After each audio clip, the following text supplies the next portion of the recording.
Thank you, Dr. Kalra and Dr. Suthar. I have read both the books, and I guess as Dr. Kalra also said, there are many commonalities in both the books, because specifically about the narratives, because you guys are talking about the same incidents and the timeline and the laws and how the protest was uh, formed. But there are also differences, which at some point I realized there are few critiques of one book which I guess the other book is responding to. So I guess I would like to talk about that. I mean, one, I could be wrong because I'm not a political scientist, I'm not a cultural sociologist, so I could be wrong at some points. I'm talking from my own experiences of being there for 1 year, and I'm also from Punjab, Malwa, the very belt of all these struggles, and I have been part of many of these struggles in the past as well, as a kid, as a child. So I'm talking from all those perspectives. So one problem which I found, which I would also like you to respond to later, that was, I realized somehow you made this claim that the movement was a non-political movement,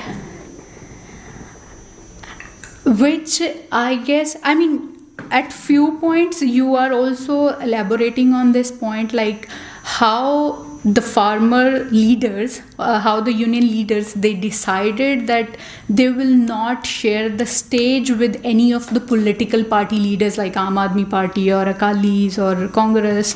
That was a very calculated, in itself a political decision, I believe. So I would definitely like to talk about this non-politicalness, or the how, because I have realized in the past as well, even when the movement was going on, there was this one section who was arguing that it is a non-political movement, and it is it is an unorganized movement, not there's no one organization behind it, which I agree, because there were many organizations behind it, but I personally believe it wasn't an unorganized movement.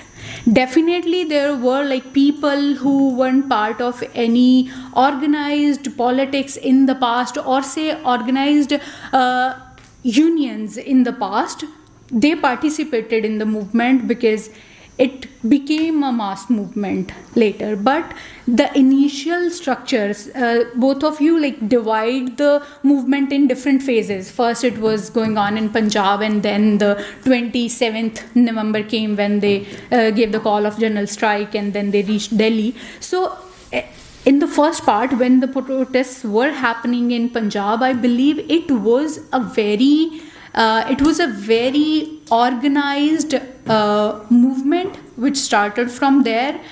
And even when the movement reached at the borders of Delhi, for the one whole year, it's coming from a organized politics background, I believe it's not possible to run such a movement for 1 year without being political, without being organized. So that I would really like you to address too. And I believe Dr. Kalra, contrary to that, he lays down that history of organized union politics, farmer union politics in Punjab, and how it culminated in that particular movement, or it's still going on, but how there's a long history of that movement. So in that way, I realized that both books were in conversation to each other in some ways. And definitely there are there's another factor which the concept you used of hybridity, and that I realized was very similar to what Dr. Kalra is saying, how people from margins were a very core of this movement, because it wasn't a singular movement. Definitely, that movement's agenda was fixed, but there was an inclusivity of all those people at the margin as well. How inclusive that was, I'm not right now I'm not talking about that, but definitely there were people from all the peripheries. There were labor unions who came in solidarity. There were women unions. Artiyas also came in solidarity with the Kisans, which is otherwise a very contested space between the two groups. So in that way, I guess this movement definitely addressed to an overall political unrest in the country that was going on since 2014, especially because there was the anti-CAA NRC movement just before the COVID lockdown happened, and how there were many connections to that movement as well, because the Kisan Andolan was going on in Punjab when the CAA NRC movement was going on. So there were, I remember, many Kisan unions, they also visited Shaheen Bagh at that time. So there were those connections, and I feel that continuity, people were feeling that continuity. That's why even many protesters from Shaheen Bagh, they later came to attend the Kisan Andolan as well. So in that way, that movement captured overall political unrest of the country, but at the same time, they stick with the very particular agendas they were fighting for. So in that way, I guess those decisions of sticking to those agendas were again very political, because I remember this is also the critique. I guess being there, we have more critiques of the movement than you can pose. so it is a critique how that particular space wasn't very gender sensitive.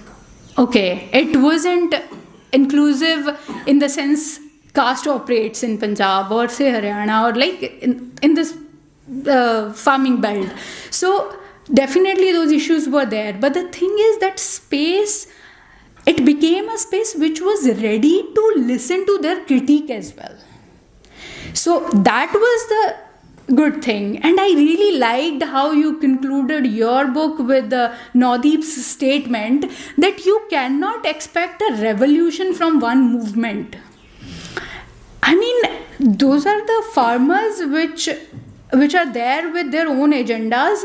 Okay, they are ready to listen to what young women are saying, what are their issues, but still many times they fail to understand even what we were really saying. So I mean, they also had limitations. So we knew these limitations pretty well. And it's very true that till the end, they never included demands of the farming liberals, because that wasn't the agenda. So this movement had its own limitations, and I guess the leadership was very much aware of the fact. And they should have gone beyond those limitations where they failed.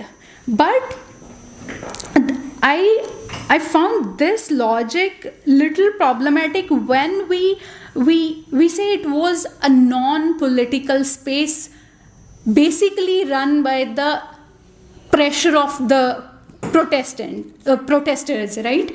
And I mean, there are few instances, especially you go to 26th January incident, how the leadership wasn't sure.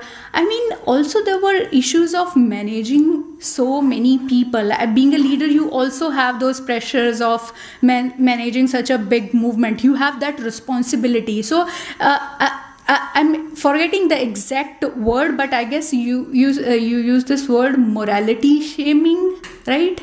Yeah, at one point. But I guess, I mean, we can give some space to the leadership as well. I mean, even they were trying to learn new things. I mean, even from the past of like 6-7 decades of farmer politics, they have also grown, and they were also tactical, while like with that responsibility of like at least 500,000 people sitting at the protest sites, of not to like take some risky steps. Like they were also trying to be very strategic to avoid certain kind of risks. So, and there were contestations, there were issues, like especially after the 26th January incident, there were like issues. I didn't find that in the book, but you won't believe Tikri border literally became like it reduced to even less than half in one night after the 26th January incident. I'm like so on Tikri border, it was a very interesting architecturally. So on the highway, on one side of the divider, there were trolleys from Punjab, and on the other side of the divider, it was trolleys from Haryana. And Haryana people left that night. It was such a situation that like everyone was about to cry. What TICAC did, we were already doing that on the night of 26th.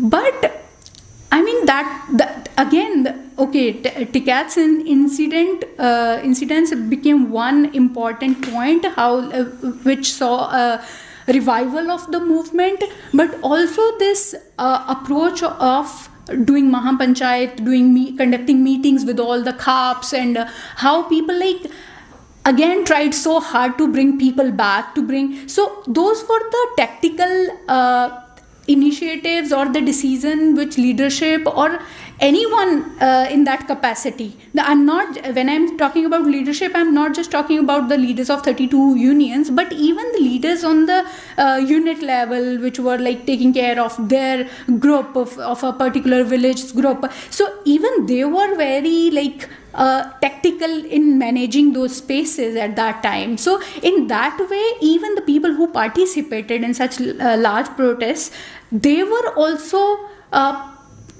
understanding the importance of that organized politics. So when we say langars and the Sikh organization became a very important part of this movement, that was also a very organized effort.